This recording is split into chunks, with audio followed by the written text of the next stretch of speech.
Welcome to Buckets from the Tommy John Home Studios. My name's Matt Moore. I'm the senior NBA writer for the Action Network. I'm joined on this Thursday morning after Christmas for your best bets in the association for Thursday, December 26th. Hope all of you had a very safe, happy, and warm holiday if you celebrate, regardless of what holiday you celebrated. Hope you guys enjoyed the games because the games in the NBA were awesome. I'm a Chiefs fan, so the games in the NFL were also pretty fucking great. But in general, NBA kicked the NFL's ass yesterday. Every game, average margin of victory inside 5 points. So many great contests. Victor Wembanyama went nuts. Warriors-Lakers came down to the wire, which we'll talk about in a second. All sorts of great stuff. To join me to talk about those Christmas games and to give you a look into the best bets for the Thursday slate is Bryan Fonseca. You can catch him at Bryan Fonseca NY. Bryan, how you doing, man? Doing great. The NBA games are great. I watched every single one, and we got some really, really good performances I think we'll actually remember throughout the regular season. Man, that's a great point. That what you really want from these games is for them to be memorable and not just to be like a blank. Didn't they play on Christmas? Yeah, they played on Christmas. And everyone's gonna be like, you remember that insane game that Victor Wembanyama had on Christmas in a loss where Mikal Bridges goes for 41 points? Insane game. Spurs lead for most of it. Knicks close late, get the win, do not cover for us. The over does get home for me. Victor Wembanyama, 42. Well, so I was talking to my wife because I bet the 5x5, which we wouldn't have won even if I'd done this, but I will say the next time I do a 5x5, I'm actually going to do, I think, 5 3-pointers for Wembanyama. The special on DK that we put out on Parlay Express was they just gave him the standard 5x5. But I want points, rebounds, assists, blocks, threes. That's the 5 I want. Yeah. It's impossible to get the alts that low. They won't let you do it. But I think next time I'm going to do double, 5 assists, 5 blocks, 5 3-pointers, because we were within range of this. After the first quarter, I told my wife, I was like, oh my God. I was like, Wembanyama's got 8, 5, or 8, 8, 4, or 8, 8, 2, 3, whatever. And she's like, that doesn't sound impressive. I was like, it's the first quarter. It's ridiculous. He finishes with 42 points, 18 rebounds against Karl-Anthony Towns, the NBA's leading rebounder. 4 assists, 1 steal, and 4 blocks on 16 of 31 from the field, 6 of 16 from 3. He took over half his shots from 3-point range. I mean, just an insane performance from him. They got good minutes off the bench from Trey Jones. This all kind of lined up, but Mikal Bridges just goes supernova late as the Knicks go to a different lineup to close. Mikal Bridges has his first, I feel great Knicks moment in a season that, he's here locally in New York. He's heard some criticism, probably more than some, just for the fit. It's just we traded 5 first-round picks for him. I'm getting a lot of shit like that from Knicks fans. And, he has his first moment where it felt like he couldn't miss. We'll see if he can string together some more performances that are similar to this, but he does have the capability of doing this on not a regular basis, because that would be crazy.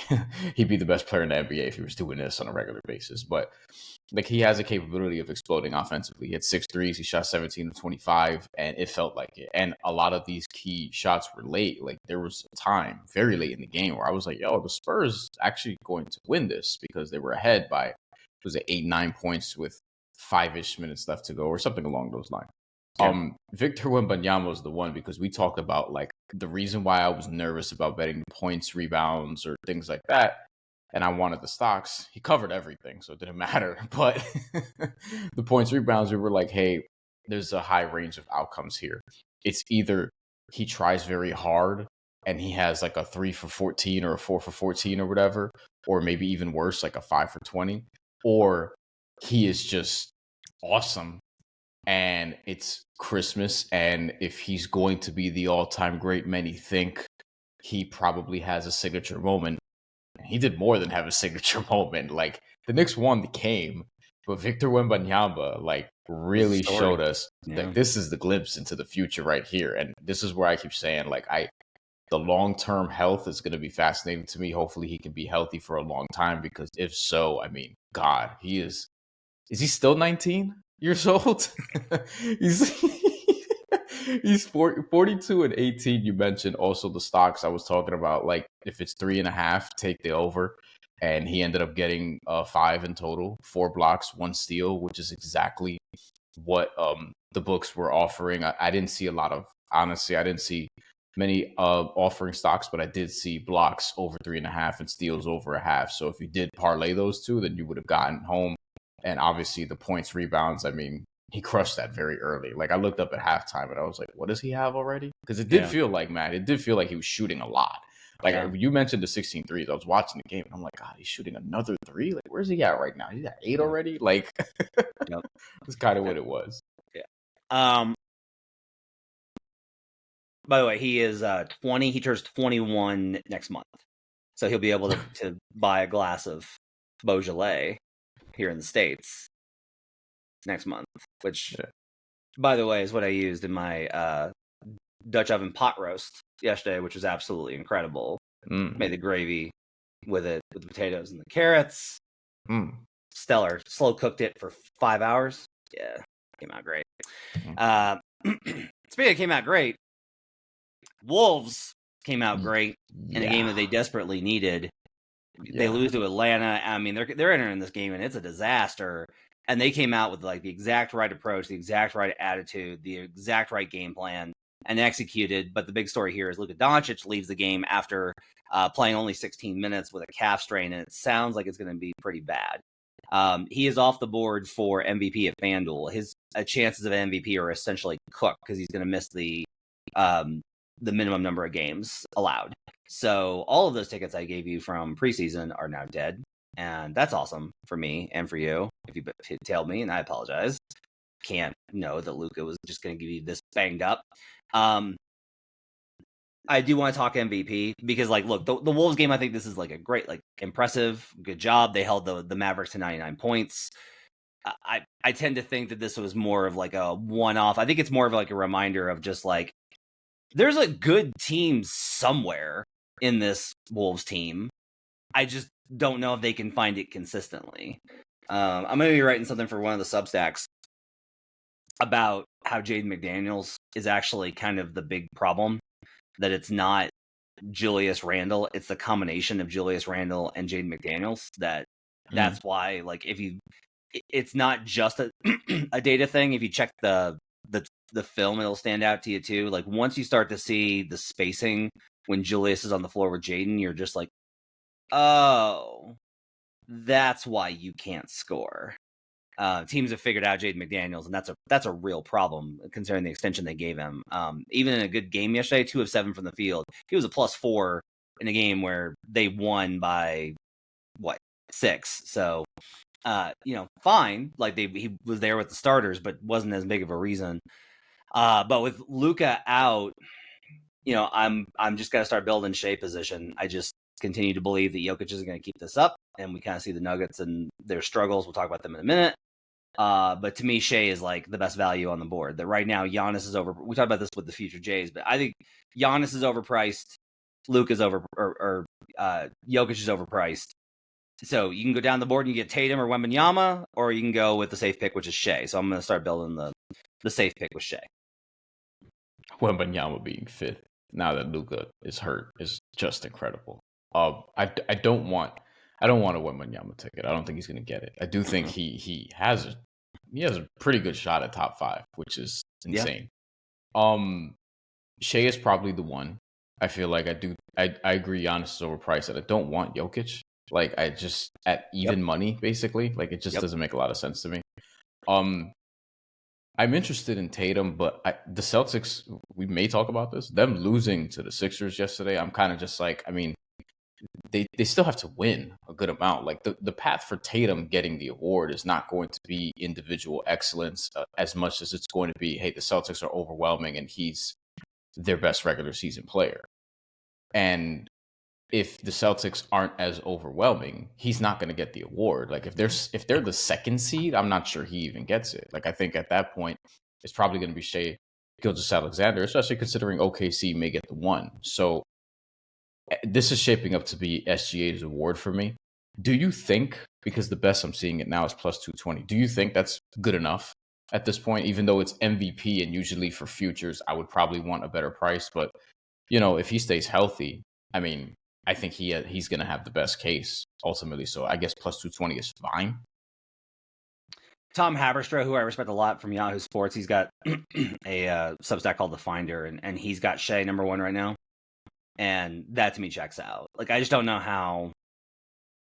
Again, it's this matrix that you kind of have to think about MVP with. Like, everyone's like, it's a narrative award. I'm like, it's not. It's a matrix. It's, did you win enough games? Did you have enough stats? Did you make a big enough impact? Was your team good enough? Is your story good enough?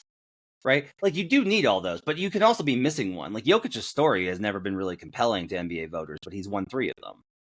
Like, Jokic is not an inspiring athlete because he's always kind of like, shrug, So, like, he's just never going to, like, really captivate the voters, but he's won 3 of the things. So, versus, like, Embiid was, like, the story was great. The stats were there. The winning was Like, it was good. It was And that was enough to get him there. Like, the stats were, and the impact wasn't there. So, like, there's a lot of ways to kind of go about it, and I just think that I can't. By the way, Karl Anthony Towns is now 1, 2, 3, 4, 5, 6th on FanDuel, and I'll guarantee you that Joe's going to give out Karl Anthony Towns on Sunday. Like, that's my prediction. Is he's going to at some point in the next month, Joe's going to give out Karl Anthony Towns for MVP. I'd rather play Donovan Mitchell than Karl Anthony Towns. Shay's I don't also think he's going to get it. Shay's also knock on wood. Shay's also playing the games. Yeah. And that really matters. Like, he's missed fewer than Jokic. Mhm. And that's just, to me, is like a very relevant kind of point here. And like, this might be it. It's just like, hey, who can survive? Like, it's an attrition award, And like, you can make great cases, I think, for Jokic, for Shea, for Giannis. Tatum, I admit, is tougher. By the way, Victor Wembanyama has passed Jason Tatum in EPM. Like, he's above him now. He's 3rd in EPM. Ridiculous. He's 95th offense, 97th defense. Like, this kid, what is this kid? Tatum's 4th, right?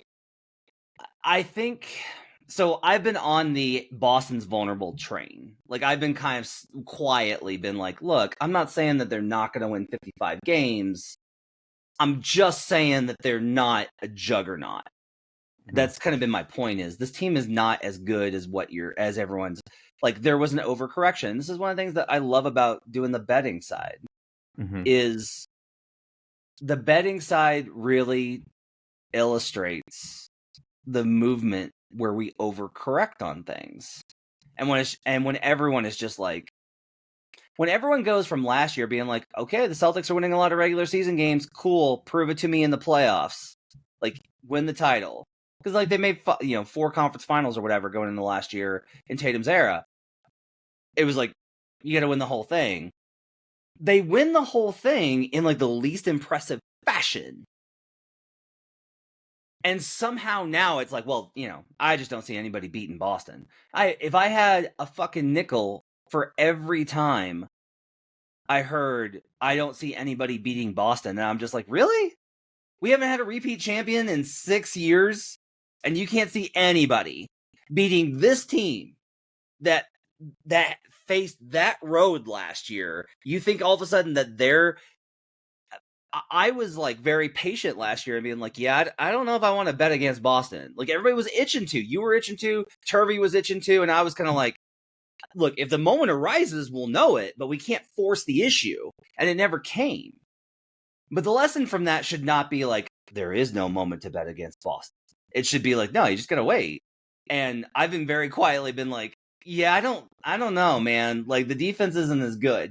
We see that yesterday when the Philadelphia 76ers go into their house and the Celtics drop another one at home, which is what I've been hammering, is how bad they are at home. We see the Sixers go in there and get that win. You have to, anytime that, I will just tell you, if you're betting night to night in the NBA, you better not be betting Celtics in a home spot until they correct this. Like, they'll probably stabilize. Just don't do it right now. Like, leave it alone. It's fine. Like, leave it alone for right now, because it's been really bad. Your thoughts on Boston and where they kind of stand as far as, like, how we continue to kind of, I think, there's this idea that they're coasting, Bryan, and I don't Yeah. think that that's it. I don't think they're coasting. I don't think it's that simple either. Quietly, Peyton Pritchard has been less electric over the last few games. I don't think that's nothing. I think that matters because like he's been punching above his weight so much to a degree, and he really helps out a bench that I don't think is particularly deep. And that's one of the other things that I had slight concerns about last year, but it was never truly tested. It's like, hey, their depth is, look, it's pretty good, but you can beat their depth. And with Philadelphia having, outside of Jared McCain, like they were fully healthy. They at least had their big three. They had Paul George, they had Joel Embiid, most importantly, who we almost didn't have him because he fell over himself during pregame warmups, like rolled his ankle or whatever, and got back out there. When I saw you should have seen my face, Matt, when I saw the alert. Like I was just like, you gotta be fucking kidding me. And then you look up and they actually have like the video clip. The dude who is like one of the ushers in the arena with the blue shirt is just kind of just staring at him, like doesn't really know what to do because he's probably like, hey, Joel Embiid just fell like nearly into my ankle and I'm small and he's 7 feet, 200 whatever pounds, and I can't really help him up. So I'm just going to kind of stand here, like, but I think with Boston though, like I do wonder about how they would be in a playoff series against the Cleveland Cavaliers, because this is the other piece of it. I really think it may for now only be Cleveland. I need to see how right Philly can get for a sustainable period. I still don't trust Philadelphia, and I can't trust Philadelphia because it's all about health. It's like, how healthy can they be? All their core guys have missed games already so far. We've seen a lot of Gershon Yabusele, who I really liked. Caleb Martin kills Boston again in Boston. Have to mention that because streamed him in fantasy yesterday and actually bet his points, rebounds. God, 7 threes. That arena, like, he's probably one of the most hated players, like for Bostonians right now. And if you're looking at just, I don't think the Celtics are as electric, so to speak, offensively this year. And then defensively, now granted, Drew Holiday's been banged up, but the defense does feel a little bit more vulnerable. Kristaps Porzingis was out again. We'll see how that's going to be an ongoing thing all season long. Al Horford, who did make some key threes yesterday, he is older. He can't quite do as much in terms of covering ground as before. So they're a trade team to me also. Like, they're a team that I would watch between now and the deadline. Like, are they going to fortify that bench and add somebody else who can help out in the bigs rotation, minutes? Because I mean, teams will attack Luke Kornet. Like, they're gonna be able to do that. That's gonna be one of the key things to watch to me. It's like, are they gonna add another big? Because it doesn't look like Xavier Tillman's gonna get that extended run. Kata's fine and Kornet's fine, but I think they'll probably look for an upgrade in that area because they obviously trust Peyton Pritchard to a degree, and he's been really good just the last few games, not as much. Boston's in the second apron, so I don't think any trades happening. So, they true. very confidently were like, "This is the team. We're running it back 100%, no changes." Okay. We'll see. I think Matt, just before we move off this, Cleveland Boston 7-game series. Like, how confident are you in the Celtics, or would you be tempted to actually bet Cleveland in that? Cleveland may also have home court. I'm trying to think. It's always price dependent. I think I'm probably betting Boston because my big thing is you have to be able to show me. I wrote about this and like I mentioned, I went through the cases when I wrote about Boston on my Substack about like, okay, who could beat Boston? Like, all right, if you got to limit the threes, who can actually do this? Who can get outside of the box and actually find a way to do this? Cleveland has not proven that they can. They still got 49 threes versus the Cavs, even when they lost. And I was like, until you show me that you can limit their 3-pointers. But the team that I mentioned is the Orlando Magic, who then beat them this week. Yeah. And no one's going to take them seriously. No one's going to take them seriously.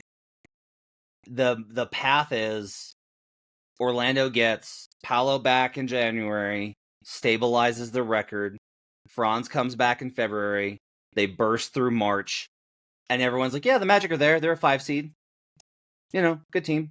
5 seed. Good team. But, like, they're not going to do anything without really realizing that with Franz and Paolo, this team actually did look early on. Those few games that we got, it was like, oh, the offense is actually clicking.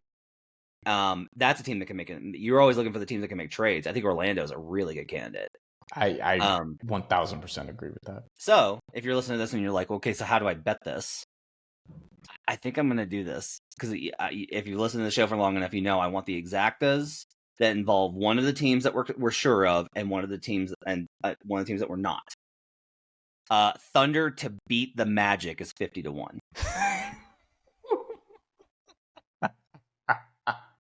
That is amazing. Right? So the path would be, let's say Boston catches Cleveland and everyone's like, yep, same old Boston. And the Magic get the 5 seed. Now that's like a big parlay just to get the seeding right on that. I'm not saying that there's like a number of ways, but this is a scenario. Celtics get 1, Magic get 5, Magic upset Boston second round, and everyone's just like stunned. Yeah. And then you've got Cavs Magic. I'm gonna want Cavs, but I've got a 50-1 ticket with OKC likely on the other side, likely a favorite in the Western Conference Finals. So I've got from at 50-1 now. I have a million options of how I want to bet with that ticket in hand. Now, there is also a strong possibility that Orlando just does not never gets healthy. That they just keep having these injuries because they lost Mo Wagner for the year, and that Orlando just doesn't have enough offense and they just can't beat anybody because they don't have enough offense. But I do look at last year and I look at them taking a Cavs team that definitely made mistakes were made from the last game on. But that's a team with a lot of talent that the Magic took to 7 games. And that's like a baseline here. So if they're better than last year, I like that ticket a lot. We'll hit these last 2 games really quick. Lakers, Warriors, fantastic game. Steph, LeBron, old school. If you listen to the Christmas pod, if you tailed on Sixers, Lakers, moneyline parlay, thanks for riding. If you tailed on the overtime, you should have heard the sounds that came. So I've made dinner, right? We've had dinner. I'm hiding out downstairs because I'm like, I have cooked all day. I have earned I'm going to go watch basketball and hang out. Yes.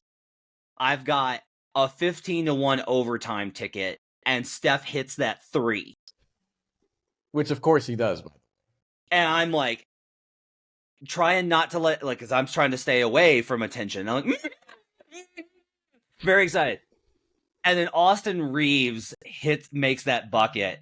Mm-hmm. And I just scream, no! And my mother-in-law comes downstairs and is like, are you okay? Yeah, fine. I'm all right. Austin Reeves just blew by. It's cool. Very, very easy layup in crunch time. Yeah, I just got beat by Captain America. It's fine. So triple-double, by the way. Yeah, good for him. Love Lakers in that spot. Got Lakers money line. We hit that parlay. The under hit. It was or if you got the early line on the under, I want to say that the closing line went over. Steph had a meeting with the team earlier that day, and trying to get them on the same page. And the Warriors are an absolute free fall, and they are trying desperately to be like, no, we're still good, we're okay. I'll just tell you, you can't with where if you want, I'll put it this way, from a betting perspective, Warriors under would have to be the play right now. And if you want the reason, it's nothing basketball. It's not about their net rating or their X's and O's or their schedule. It's this, okay? The number one thing that fucks with teams being able to get on the same page is money. It's money. The number 2 thing, I can't say the number 2 thing, but the number 1 thing is money. And so, with that being the case, when you have Brandon Pajemski and Jonathan Kuminga and Trace Jackson Davis, and all of these, and Moses Moody, you have this young core that's now been there for 3 years. They're looking at this as not Kerr is how do I get these guys to play the right way so they can be the kind of vets that win games and we can win with this core? How can I win a championship with these players? And those guys are like, I want to win. How do I get paid? Like, I got to get paid. And my minutes getting jerked around, and me coming off the bench half the games and coming on and starting half the games and not knowing my rotation and not knowing if I'm going to play, not knowing if I'm going to have the ball, messes with that. And when that's the case, you do not have everybody on the same page. Like, the best teams are often, honestly, I should probably cap this more in the offseason, is just like, who's got everybody on contract? Who's paid? Yep. Dallas got everybody paid. Yep. Everybody except Quentin Grimes is paid. That's it. Like, other than that, they're set. Denver's a mess right now. You know why? MPJ's got a contract coming up in 2 years. Jamal Murray's been awful, but he just got the extension, and he still seems like messed up over the process of getting the extension. But you've also got young guys that are looking out, that are definitely looking towards their moment of getting paid. Not everybody's on the same page in Denver. You want to look for those teams where everybody's on the same page as far as getting paid.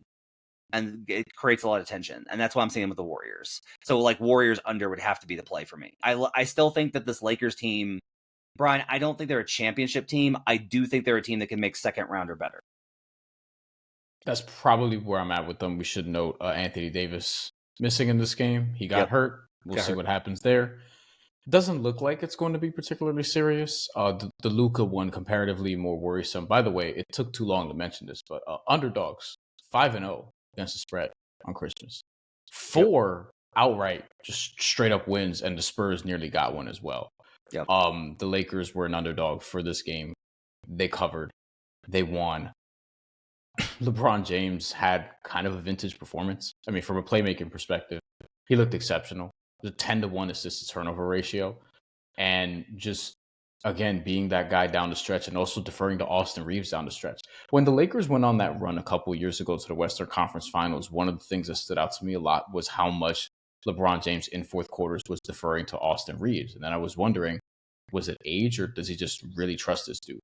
And we kind of knew Austin Reeves right away as soon as he got big minutes. We were like, yeah, he's pretty good. Like, you could actually put the ball in his hands. He could make things happen, not just for himself, but others. He can play make a little bit.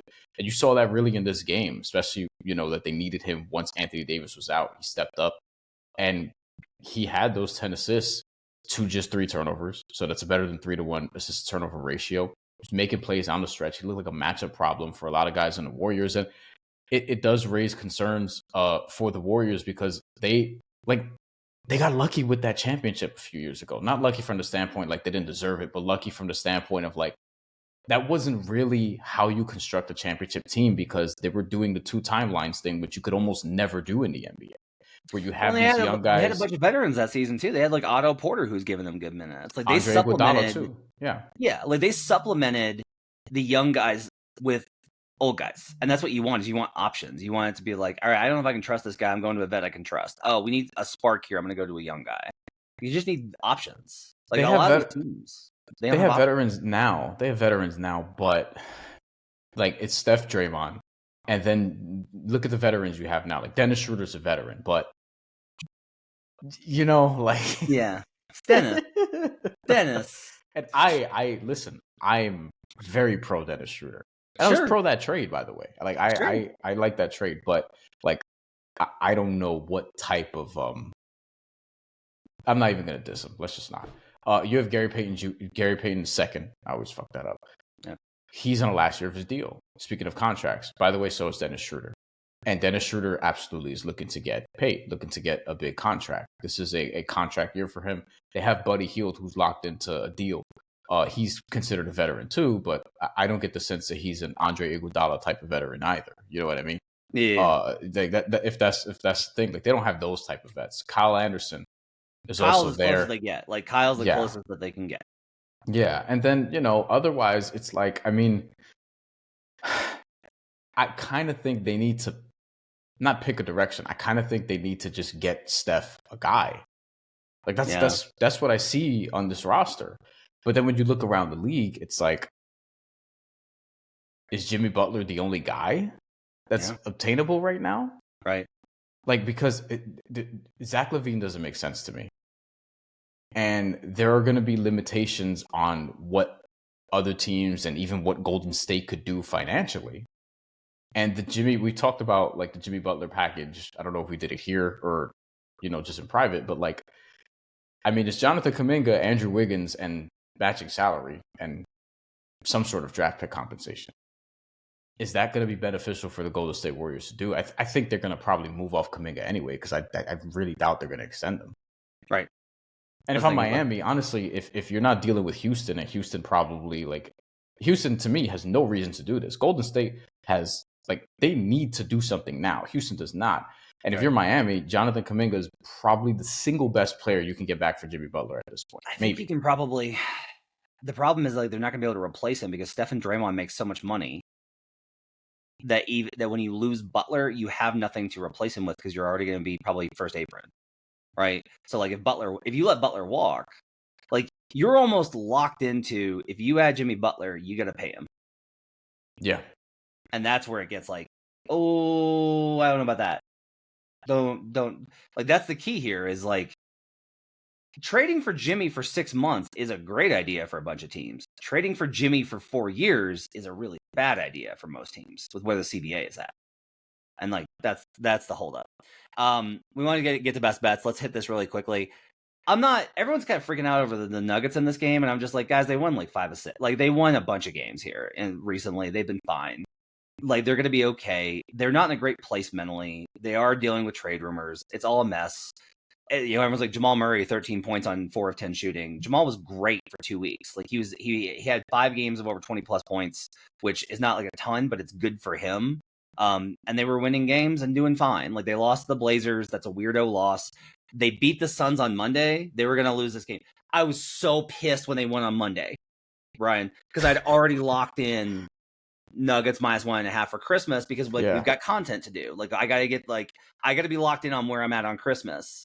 And I was like, they'll lose on Monday because it's the back-to-back at home, and then they'll beat them on Christmas. And then they won on Monday in a blowout, and I was like, fuck. I should have just bought out of that. That's on me. I should have been no. But power rating, it was no, you want the Nuggets here. They're still better. They'll win this game. And the Suns were in a bad but it was oh man, the Suns are in a bad place and just lost to the same team and are at home on Christmas. It's the same thing as with the Wolves, where you don't want to try and catch a falling knife. The right play was probably to stay away.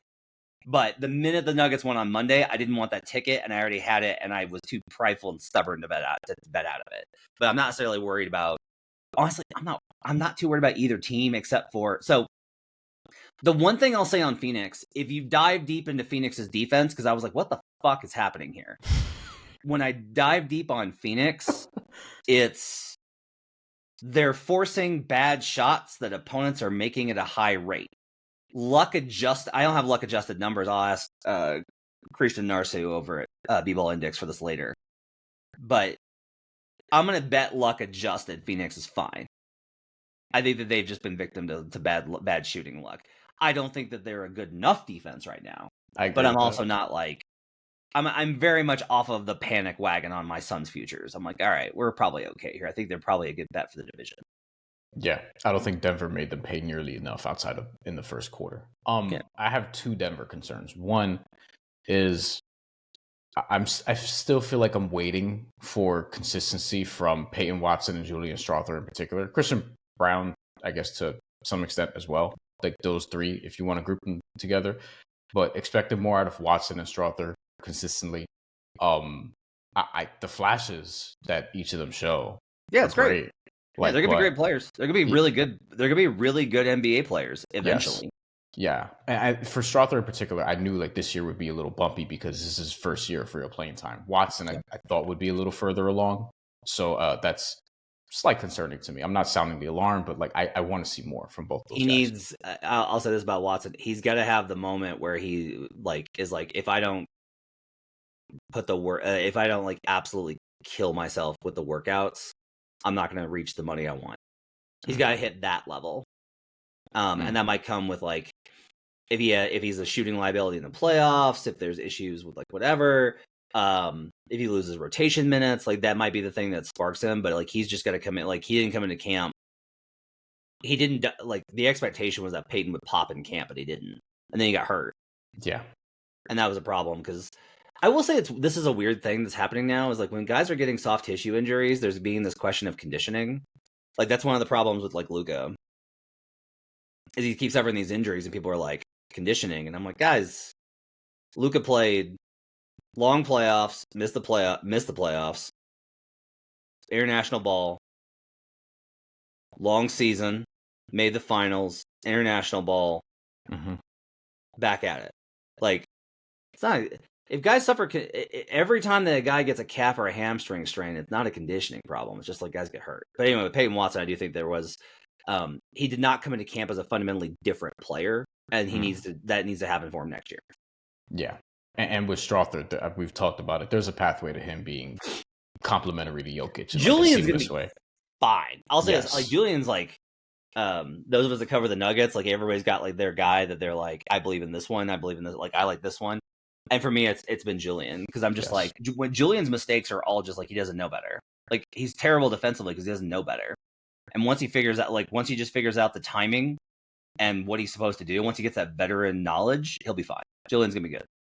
The other one is just Aaron Gordon leaving with a calf injury. Yeah, and that is I won't sound the alarm, but I mean, Aaron Gordon has been banged up this year again, and Denver has to be a trade deadline team. I don't know what it is. I don't know what it looks like. We've talked about the Zach LaVine possibility or somebody else.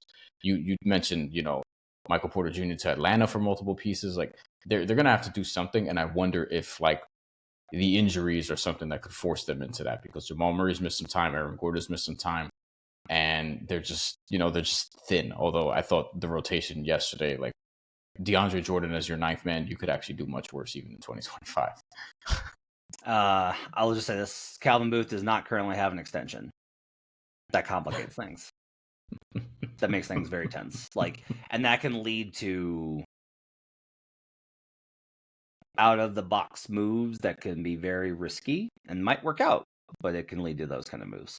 Let's do some best bets, my man. But first, we got to talk about Tommy John's, because we mentioned at the top of the show, we're coming to you from our Tommy John home studios. That's because great games start with great underwear, and Tommy John makes the greatest. Remember, when you're truly comfortable, you do everything better, and that includes betting. So if you love the Buckets podcast and you love this crew, you'll love Tommy John's. I hung out my Tommy John stuff all day on Christmas. The as I mentioned, the Bubba Ray Dudley pajama pants with a black t-shirt. That's absolutely amazing.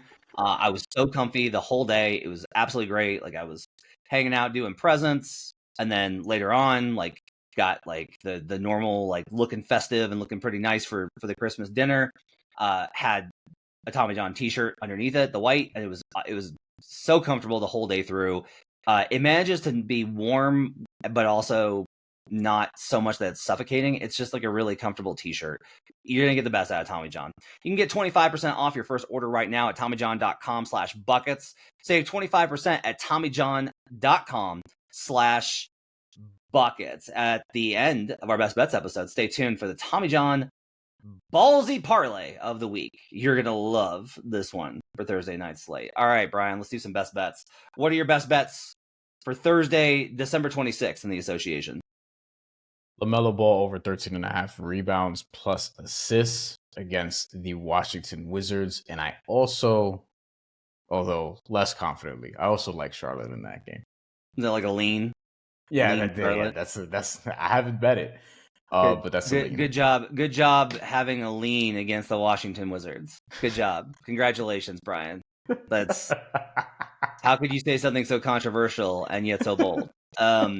Mine are going to be Grizzlies first half -6.5 versus the Raptors.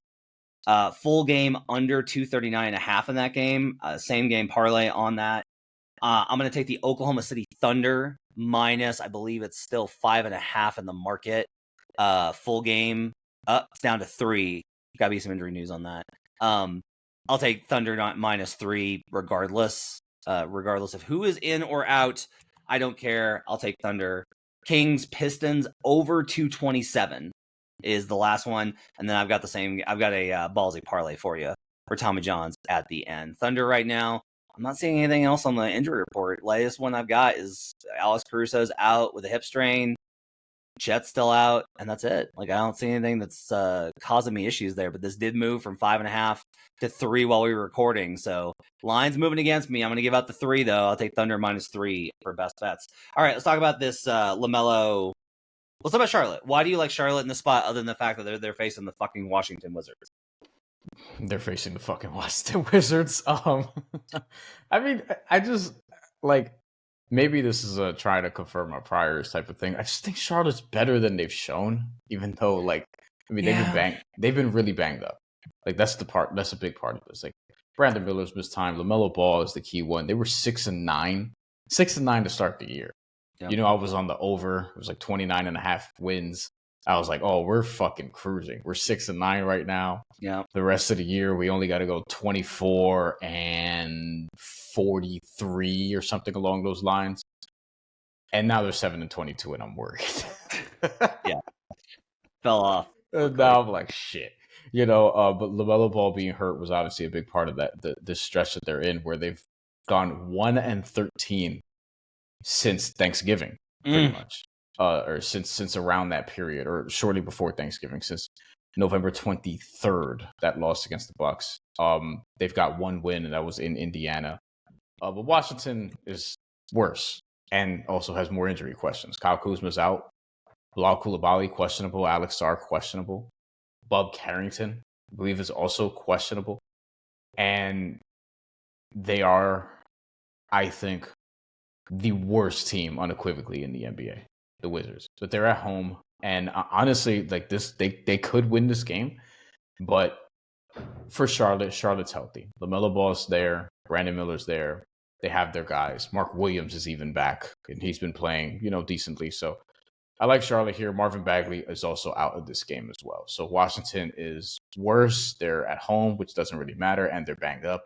But anything can happen in the NBA on a night-to-night basis. But I will go with Charlotte, and then the rebounds, assists with LaMelo Ball, real quick. If I may add that here. Over twice in the 3 games since he's gotten back from injury. The miss was 13, so there's a hook situation. And over in general in 6 of the last 7. Like, he was rebounding really well before he got hurt, and he's been playmaking really well since he's gotten back. And I think Washington will absolutely give you opportunities to do both if you're LaMelo Ball. Don't hate the rebounds and assist number. Easy defense, and you know, especially Kuzma's out, you're losing rebounding. I like that plays good. I'll say this about Charlotte.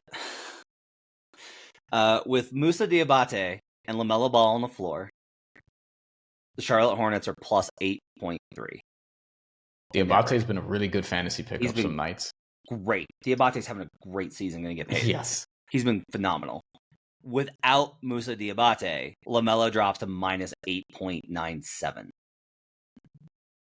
So you're saying the Hornets need to trade Nick Richards and play Diabate more? Like, and Mark Williams. Mark Williams has been a disaster since he came back. Yeah. He's been productive, but not they're getting murdered in his minutes. Like, his on court right now, it's 100 minutes, so it's like whatever. It's 103 minutes here, and they've lost by 27 points per 100 possessions with him on the floor. Like, yeah, it's not great, Bob.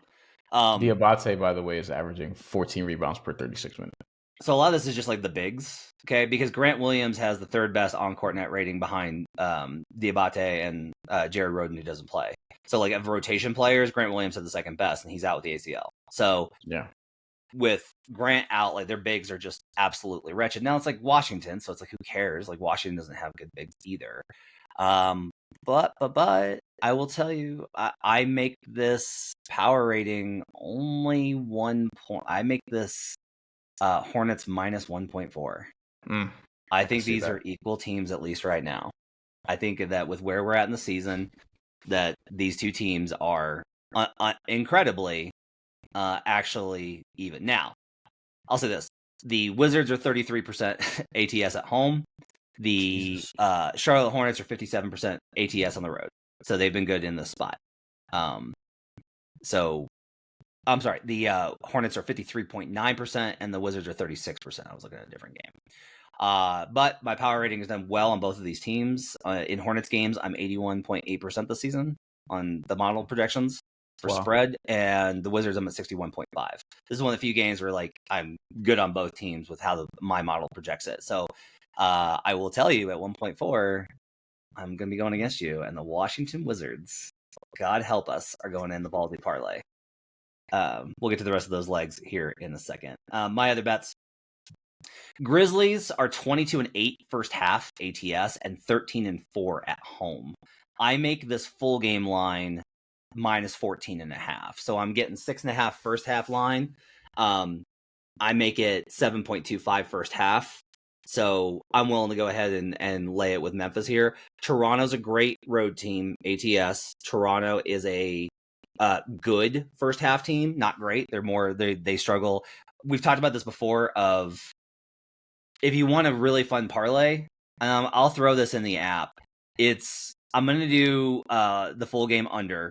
Memphis's pace, they played at this crazy breakneck pace, so all of these totals are so high. The Grizzlies are still only 53% at home, and that number's coming down. Like, it's been declining as the market catches up to how fast they play. The Raptors, meanwhile, are a 36% over on the road. The parlay is going to be Memphis minus 6.5 first half, Raptors plus 11.5 full game, Grizzlies money line under 239.5. What's that come out to? Let's find out. Maybe this should be the Ballsy Parlay because it's insane. But there's a game script here. The I've talked about this so much on BetStream. Raptors cover, don't win. They're one of the few teams in the NBA that when they cover, they don't win the game outright. And so, like, there's a real opportunity there to kind of take advantage of that game script, which is, I don't think players tank. I just don't think they have it I still don't believe that they have that incentive. Okay. But, like, from a game script standpoint, they absolutely do. So Memphis first half, minus 6.5. We'll do Raptors full game plus 11.5. Grizzlies money line under 240 now in the market. That's 10-1. If you add LaMelo rebounds and assists, what is it? Oh, I don't want, because then he'll end with 9 and I'll be mad at you.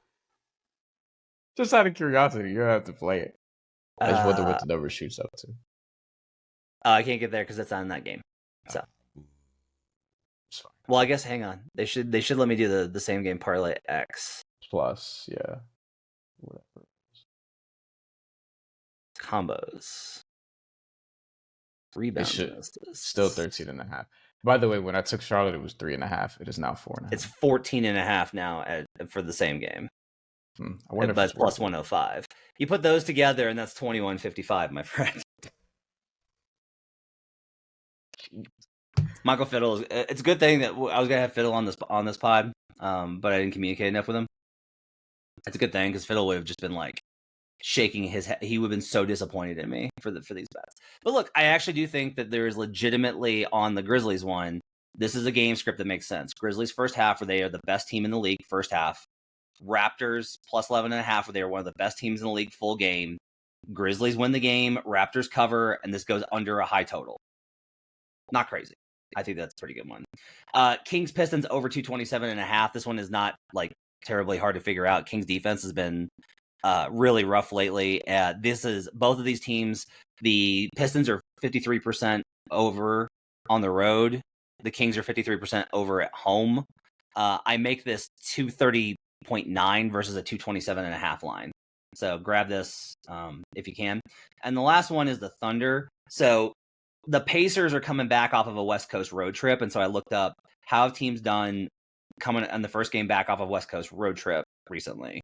And since 2021, they are 10, 13, and 1, 44% ATS, and just 29% AT or straight up as dogs. This is as dogs.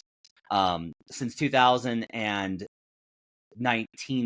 since the bubble season, 25, 27, and 1, 48%. There's just like they're not awful coming back, but East Coast teams in particular don't do well coming off the West Coast road trip. I make this like I do not. I'll just say I do not make this 5.5 in the market. I make this 8.4. OKC has been if somebody is suddenly out, I'll tell you this, because of what the market is doing with us down to 3, wait until tip and make sure everybody's playing. Because if Shea's out or whatever, you're going to want to know that before you bet into it. But I'll just tell you, if Shea's out, I'm still betting OKC. So regardless of who's in or who's out, I'm going to want OKC in this game. Want to mention, because you mentioned Pistons, Kings, could be a decent K Cunningham PRA spot. 39.5 is the number. He's over in 5 of his last 7. And the Kings defense, I don't think is going to necessarily lock him down. So nice. I may look at Cade Cunningham there, actually. All right. We mentioned earlier that as we're rocking our Tommy John gear, we got our Tommy John Ballsy Parlay of the night. And I have a disgusting one for you. Let's get truly ballsy. Because not only are we taking the Washington Wizards, we're going to take the Pistons to once again pull off a road upset coming off of the LA nightlife game where they won in LA. Now taking on the Kings. I want to fade them again. I do make this number. I make Kings, Pistons, pick 'em. That's what I make this game. That's how bad the Kings have been. I make this pick 'em. And we're taking the Utah Jazz at the Blazers. Oh my God. Yep, that's right, man. Wizards, Pistons, Jazz. Happy Boxing Day. The Blazers are -1.5. I make this, once again, pick 'em. The Jazz are 56% ATS on the road. Blazers are 61.5 at home. So this is like a tough one, but just like the Blazers are favored. And I think this is an opportunity. I think it's a coin flip. I'm not saying that like, I think these are all coin flip games so that we're getting the number on these. At FanDuel, Wizards +160, Pistons +205, Jazz +104 is 15 plus 15-17. It's over 15 to 1. That's your Tommy John's ballsy parlay of the week. Thanks for joining us on Buckets. Hope you guys had a great, safe, and healthy and happy holiday. We'll be back tomorrow with Best Bets. Brian's going to join me again tonight to do those for the Friday slate. We will be back on Sunday night with the future Jays, breaking down divisions this week. So if you got division questions, hit me up on Twitter at HP Basketball. I'm also on Blue Sky. Hit me up there. Wherever you can catch me, hit me up, and we will break those down. My thanks to Brady Rubino, Gifford Gould, and the video crew getting this up at youtube.com/The Action Network.